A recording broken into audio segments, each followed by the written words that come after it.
5 people every single day. Highlands High School has been supporting the Leukemia and Lymphoma Society through the Pennies for Patients campaign for over 10 years, and we are determined to make this year our most successful yet. Last year, Ranch raised $4,025 for the Leukemia and Lymphoma Society. This year, our goal is $6,000. Today, we want to give you a face to put with the project. Preston is a 9-year-old boy who was one of the bravest and strongest people I have ever had the pleasure. Hopefully you have all had the opportunity to see the video on Facebook or in the announcements of Preston and his family's journey through chemo. In a situation so cruel and negative, Preston and his family found a way to deal with it in the best way they could. Now that you've seen some of his experience, let's hear it in his own words. At 5 years old, given a 5% chance of survival. He accepted this challenge with courage, hope, and an unwavering strength. Let's give a warm welcome to Preston Pilser, the boy who was that 1 in 77, and his mom, Tricia.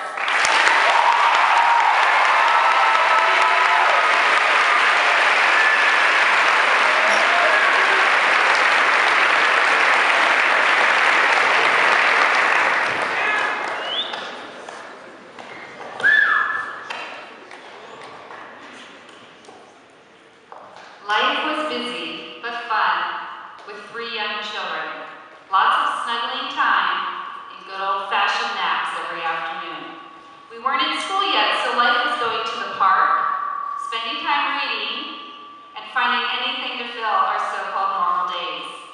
But all of that changed one very unexpected day when I noticed my oldest son, Preston, then 5, had a bump on his neck. Not being the worry-wart mom, I dismissed it as nothing much, so I let it go for a few more weeks, until it became quite pronounced.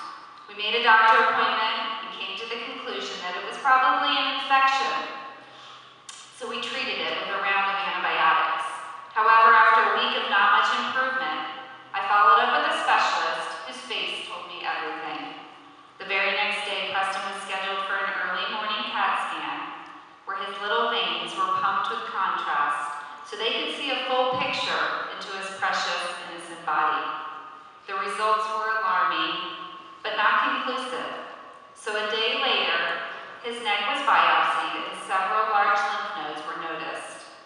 Just a day later, after returning home from the hospital, that dreaded phone call was answered, and I heard every mom's worst nightmare.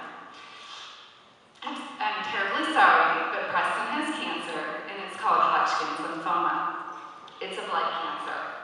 I barely remember what the doctor said, but his voice was quivering, and I could tell too that he was crying. Preston was given a 5% survival if he didn't seek treatment. How on earth could this happen? He seemed so fine, so sweet, so innocent, and yet something inside of him was attacking his body, cell by cell, and trying to take him from us. In just one day, one phone call, one diagnosis, our lives were anything but normal. Moments after the doctor hung up the phone, employees from the Children's Hospital called me and started setting up further testing for Preston and scheduled surgeries. We found out the following week that Preston had stage 3 Hodgkin's lymphoma, which meant his cancer had spread from his neck into his chest, down into his liver, and into his spleen. A port was placed into his chest, which fed the 7 different chemotherapy agents directly to his heart, which pumped it aggressively throughout his body to kill the cancer. Not only did it kill the cancer, but it ravaged his body, so he lost all his hair, painfully dealt with mouth sores, had to orally pop pills to ward off all the side effects. And if you've ever struggled to take medication, try teaching that to a 5-year-old. And tell him to be brave. All in that same teaching moment. Preston had to be poked week after week, month after month, and bravely fought this horrible disease. Because Preston was so bright, he learned to read at an early age and noticed the word cancer had the first 3 letters of CAN, C-A-N in it. And from his own little idea said to me, "Mom, I can do this cancer, and I'm going to beat it, so you don't have to worry about me." How did a small child have so much wisdom and strength for this battle when I didn't feel like I could take it another day. We would go into the hospital and right away the smells would trigger a memory for him, and unfortunately he'd start throwing up. But yet he would never complain or grow weary from the repeated pokes or scans. Preston had a bump, which we call his port, and every time they stuck him in his bum, it would cause great pain. So they gave him this special medicine called magic cream to put on his bum 30 minutes before and cover it with plastic wrap to absorb into his skin. Well, Preston came down with a fever out of the blue, so we had to rush him to the hospital for fear of infection. And as we were hustling in the lobby, it dawned on me, we forgot the magic cream. I looked into his big hazel eyes and puffy, swollen face, and I burst into tears having to tell him. He bravely looked at me and once again, Mom, I'm gonna be okay, really. And he grabbed hold of my hand and we bravely walked onto the oncology floor. Those are just a few of many, many brave moments Preston endured during his treatment to cure his cancer.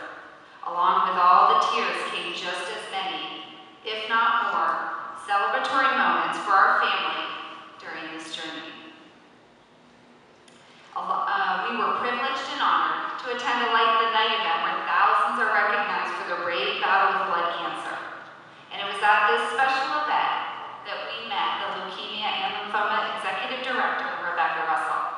Since that special day, we've become lifelong friends with her and this fantastic organization, who's offering hope, healing, and a cure for blood cancer. We have made it our mission to come alongside of LLS and share our stories so others may know how to give and educate themselves about blood cancer and what we can do to help fight a cure. Pennies do make a difference, as do nickels, as do dimes, and as do quarters. We need to raise